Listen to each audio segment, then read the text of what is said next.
अस्सलाम वालेकुम व रहमतुल्लाहि व बरकातुहू।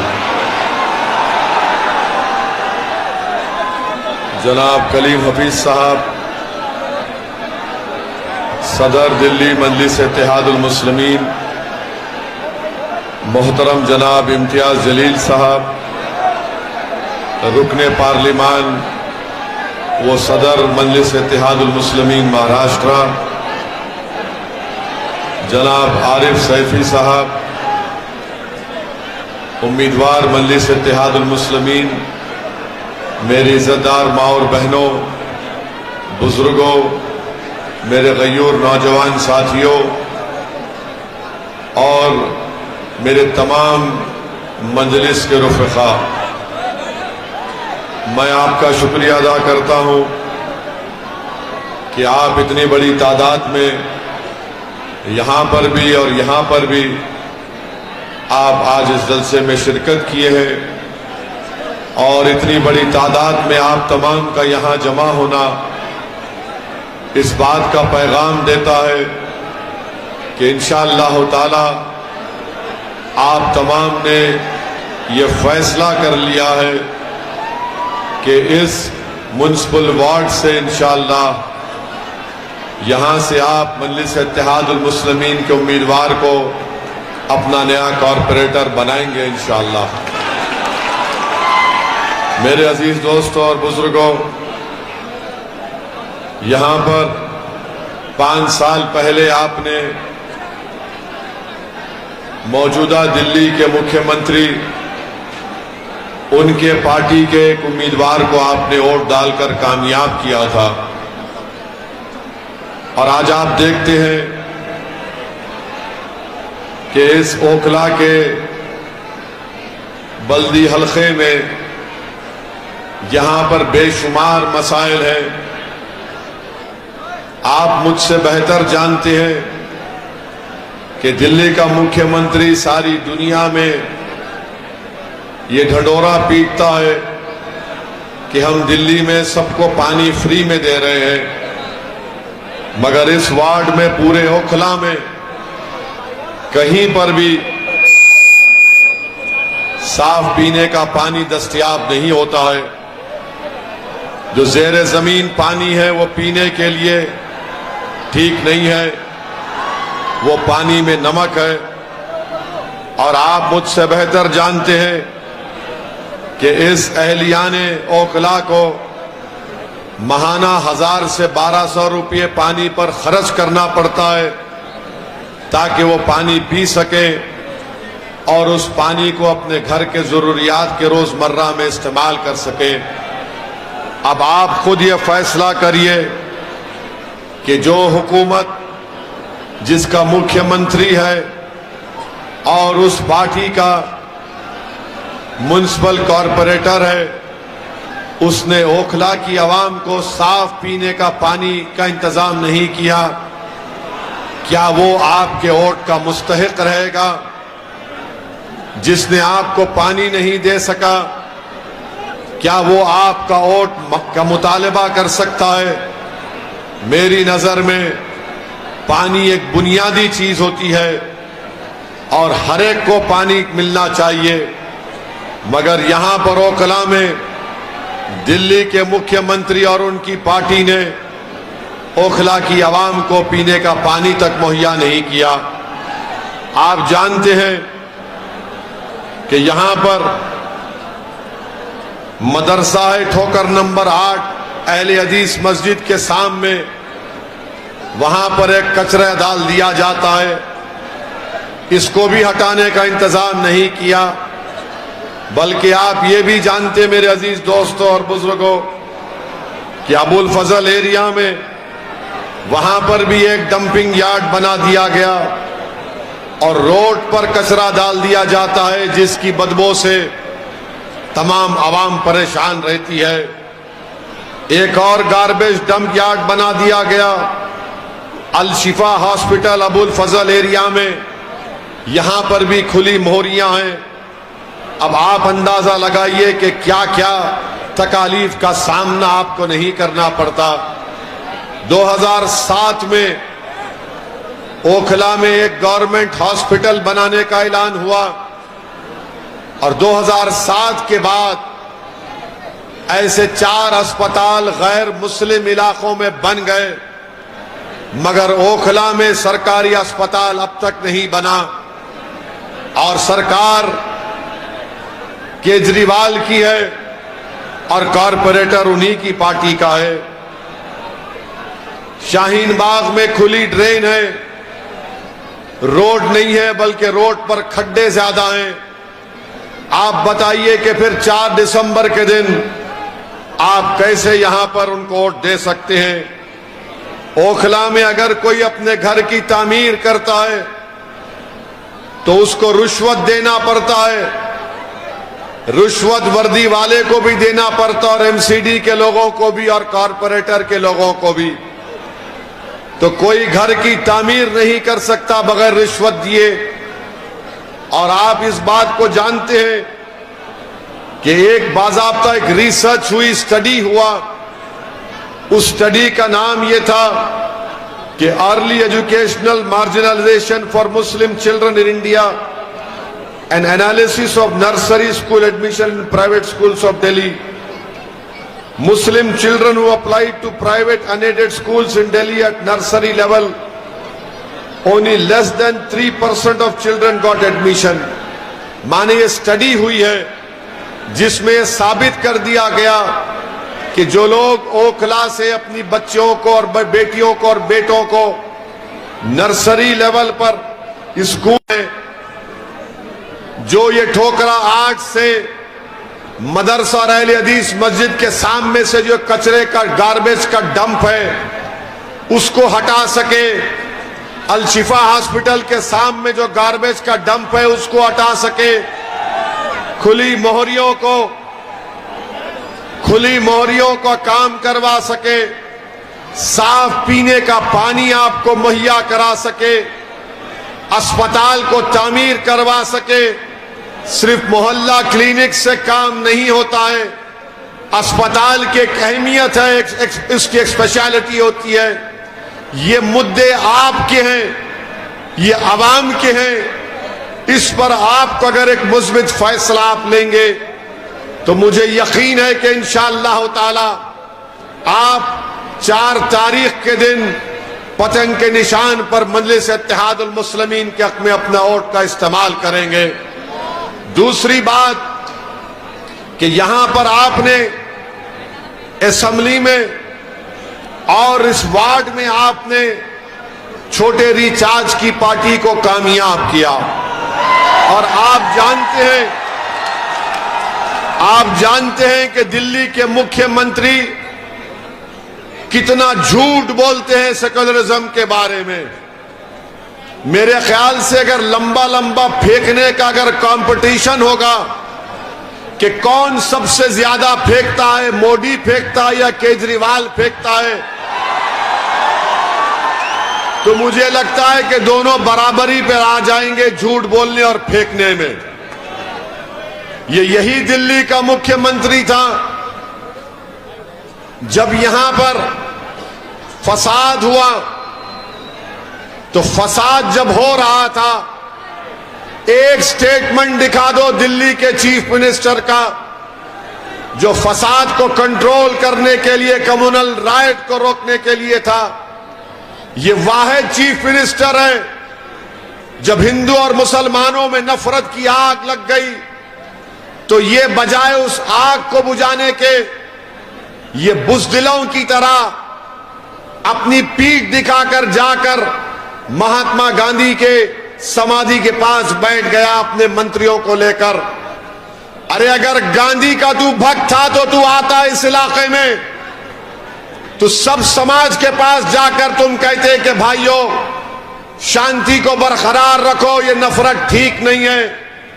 मगर ये मुख्यमंत्री बुज़दिल था, भाग गया। यही मुख्यमंत्री था जब शाहीन बाग का आपने तारीखी एहतजाज किया, जिसमें आपके एहतजाज से सारे मुल्क के लोगों को एक नई क़ुव्वत मिली, एक नई तवानाई मिली। यही मुख्यमंत्री का बयान आपने सुना होगा कि केजरीवाल चीफ मिनिस्टर ने कहा था अगर मेरे अख्तियार में होता तो मैं शाहीन बाग को आधे घंटे में खत्म कर देता। केजरीवाल, अगर तुझ में हिम्मत नाम की चीज नहीं है तो बुज़दिल है। अगर हिम्मत है तो आजा, चुनाव से पहले ओखला में बता तूने ओखला के लिए क्या किया। शाहीन बाग को आता तो हमारी वो बुजुर्ग माए तुझे हाथों हाथ दे लेती, तो इसलिए नहीं आया यहां पर। आओ मुख्यमंत्री केजरीवाल, आओ ओखला को आओ, आकर रिपोर्ट दो तुम्हारी कि तुमने ओखला में क्या किया। चुनाव से पहले आकर दिखाओ कि तुम्हारा कॉरपोरेटर, जिसको तुमने कॉरपोरेटर बनाया, उसने ओखला की आवाम को कैसे धोखा दिया। जब उसका नेता धोखा देता है तो उसका छोटा भी धोखा देगा। तो ये दोनों मिलकर धोखा दिए। मेरी इज्जतदार मां और बहनों, आप जानते हैं कि जब कोविड की पहली वेव चल रही थी तो उस वक्त ये पहला शख्स था पूरे भारत में जिसने अपनी नफरत की वजह से, अपने जहनी छोटेपन की वजह से, ये पहला शख्स था जिसने कोविड फैलने की जिम्मेदारी मुसलमानों पर डाल दी। सारी दुनिया में कोविड फैला, चाइना से शुरू हुआ, पूरे दुनिया के मुल्कों में फैला, मगर ये वाहिद केजरीवाल था जिसने कोविड फैलने की जिम्मेदारी सुपर स्प्रेडर मुसलमानों पर डाल दी और कहा कि तबलीगी जमात जिम्मेदार है। आपको याद होगा कि दिल्ली हुकूमत की तरफ से एक लिस्ट आती थी कि कितने लोगों को कोविड हुआ, कितने डिस्चार्ज हुए, कितने टेस्ट हुए, तो उसके बाजू लिखा जाता था तबलीगी जमात सुपर स्प्रेडर। आप बताइए इसकी जहनियत क्या है इस मुख्यमंत्री की कि बैठकर मुसलमानों को बदनाम किया तबलीगी जमात का नाम लेकर। अगर आज भी कोई ये कहता है कि केजरीवाल सेकुलर है तो पूछो उस सेकुलर आदमी से कि कोविड के जमाने में तबलीगी जमात को क्यों इल्जाम लगाया। कोर्ट में मुकदमा गया और कोर्ट ने केजरीवाल के पूरे इल्जामात को झूठा साबित किया। मेरे अजीज दोस्तों और बुजुर्गों, भाई साहब रुक जाइए, शटर का रुक जाइए, थोड़ी देर रुक जाइए।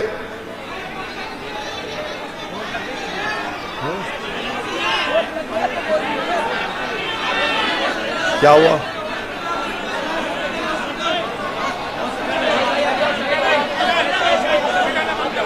अच्छा हॉस्पिटल है, उठाइए शटर, फिर हम रुकते हैं। हम केजरीवाल की तरह नहीं है।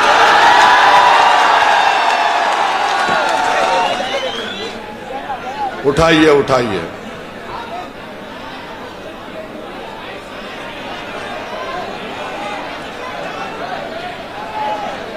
बोले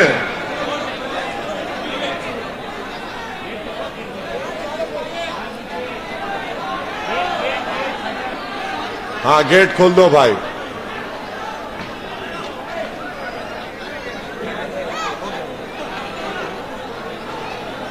ओके, यू आर हैप्पी?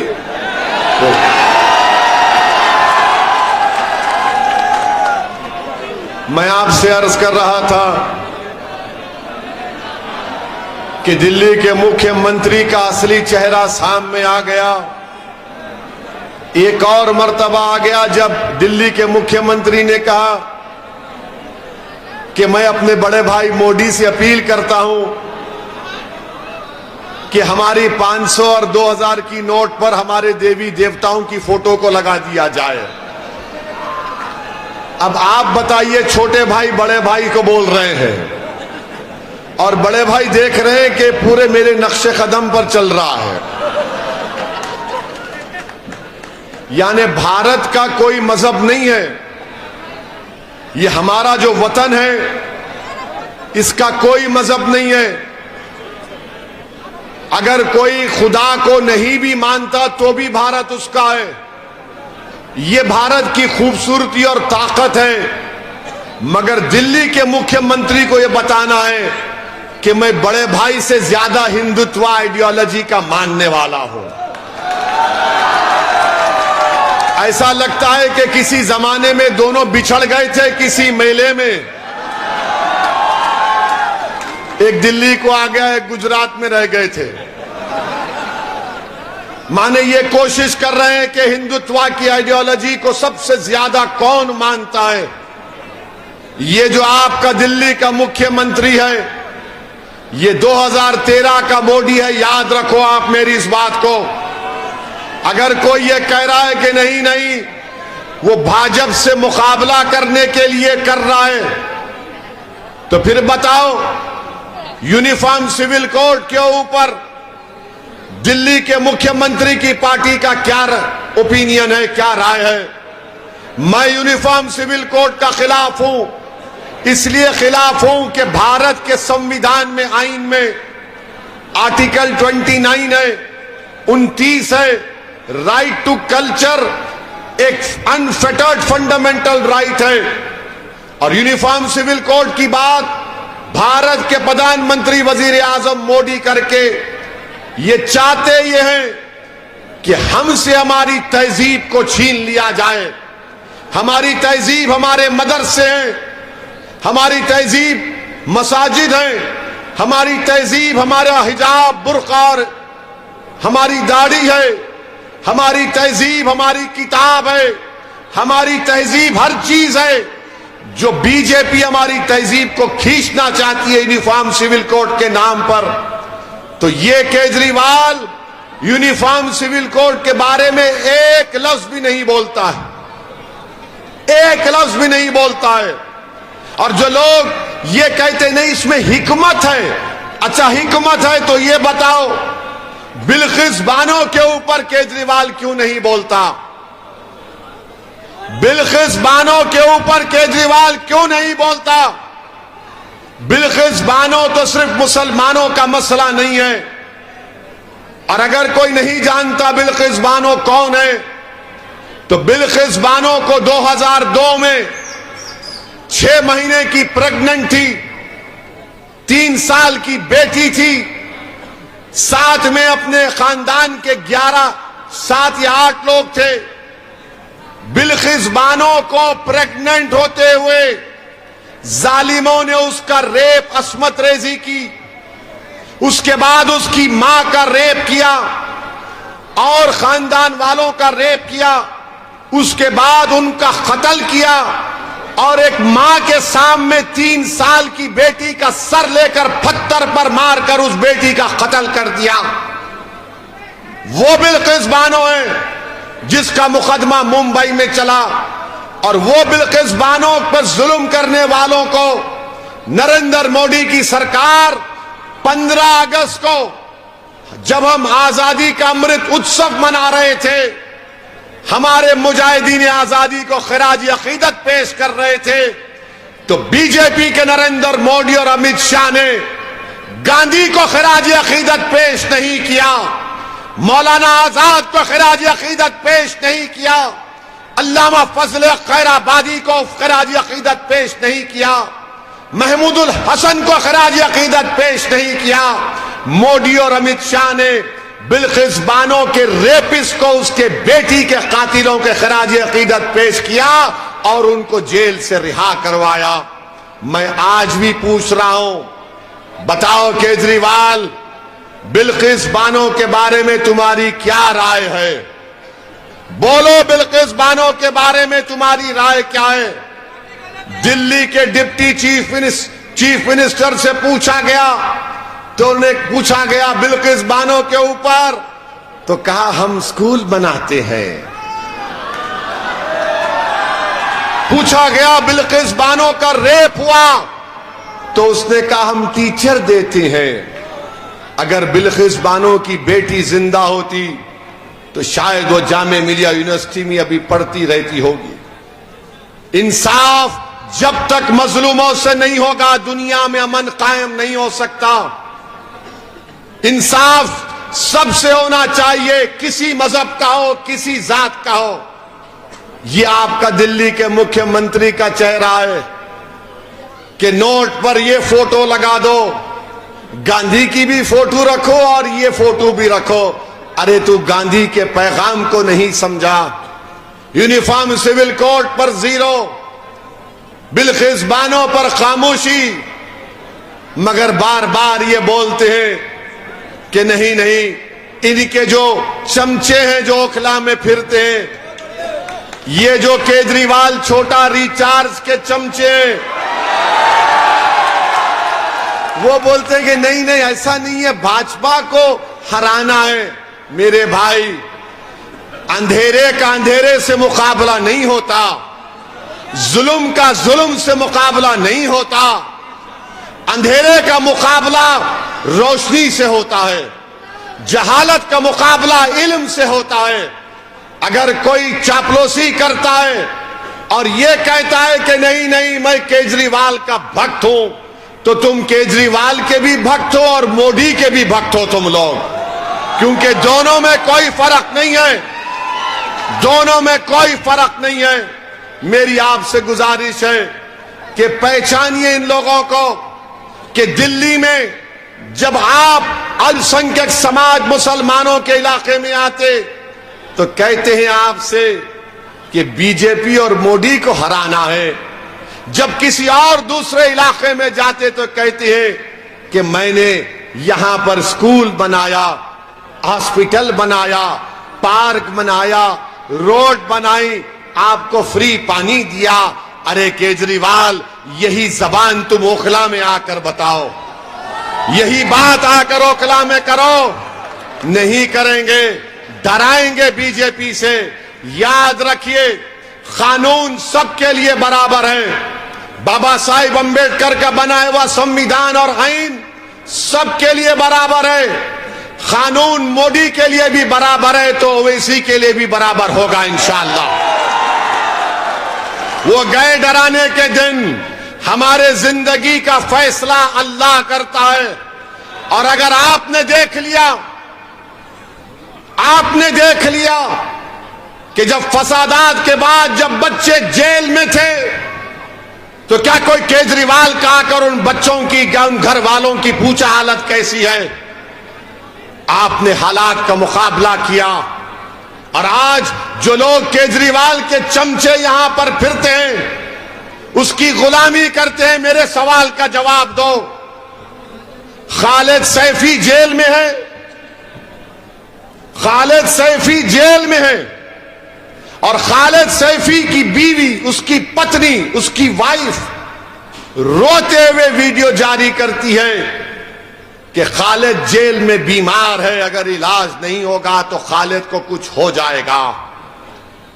बताओ केजरीवाल के चमचों, तुमको खालिद की तकलीफ याद नहीं आई? तुमको खालिद की पत्नी की फरियाद तुम्हारे दिल को नहीं पिघलाई? अगर तुम्हारे दिलों में धड़कता हुआ दिल होता तो तुम खालिद की बीवी की तकलीफ को अपनी बहन की तकलीफ समझते। मगर अब देखो, ठहरिए, अब देखो आप केजरीवाल का असली चेहरा। उसका मंत्री जेल में है, खालिद से बड़े इल्जाम में, ईडी के केस में खालिद को जेल में इलाज नहीं होता, बीवी रोती है, मगर केजरीवाल के मंत्री के पैर पर तेल लगाया जाता है, हाथ पर तेल लगाया जाता है। कितनी तकलीफ दे बात है कि उसका नाम खालिद है, इसका नाम जैन है, तो नाम के ऊपर भी नाइंसाफी की जाती है। ये आपको सोचना है कि जेल में भी इंसाफ नहीं हो रहा,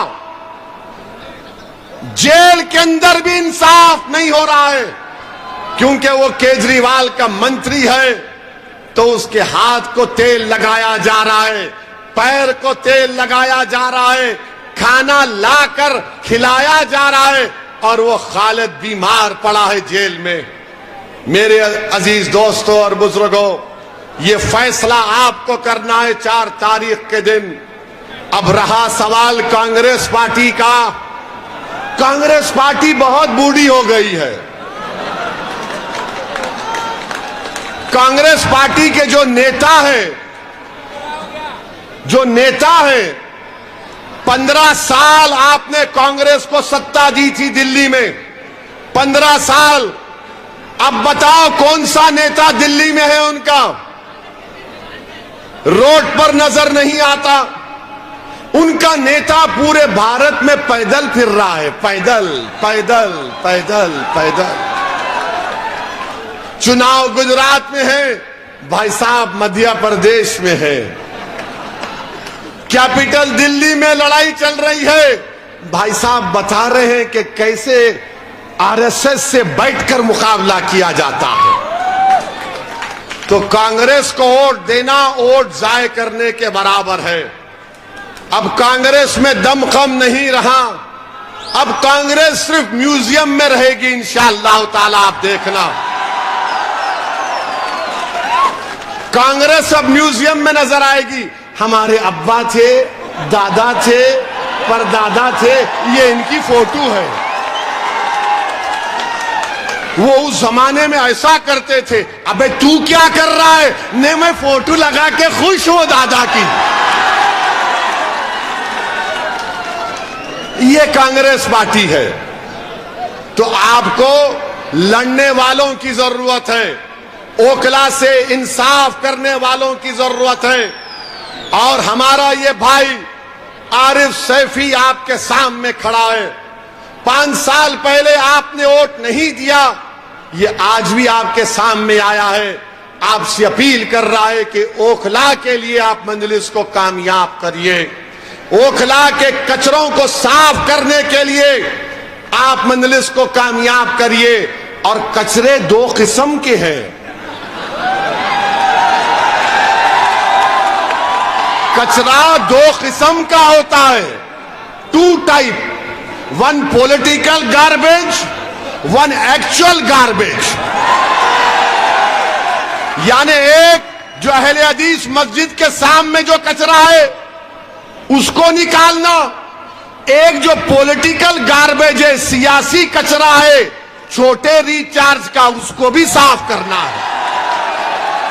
तो दोनों को साफ करना है आपको। करेंगे ना आप? करेंगे ना आप? करेंगे ना आप? अरे जोर से बोलो प्यारे, और जोर से बोलो। दोनों कचरों को साफ करेंगे। ओखला में पानी की लाइन आएगी, पानी की लाइन आएगी, अस्पताल बनेगा, अस्पताल बनेगा इंशाअल्लाह ताला। तो आपने फैसला कर लिया कि 4 दिसंबर को ओखला की आसमानों पर क्या नजर आएगा, क्या नजर आएगा, और हम क्या करेंगे? डोरी लेके पतंग। तो 4 दिसंबर के दिन मजलिस को कामयाब करिए। आपका बेहद शुक्रिया। अस्सलाम वालेकुम व रहमतुल्लाहि व बरकातुहू।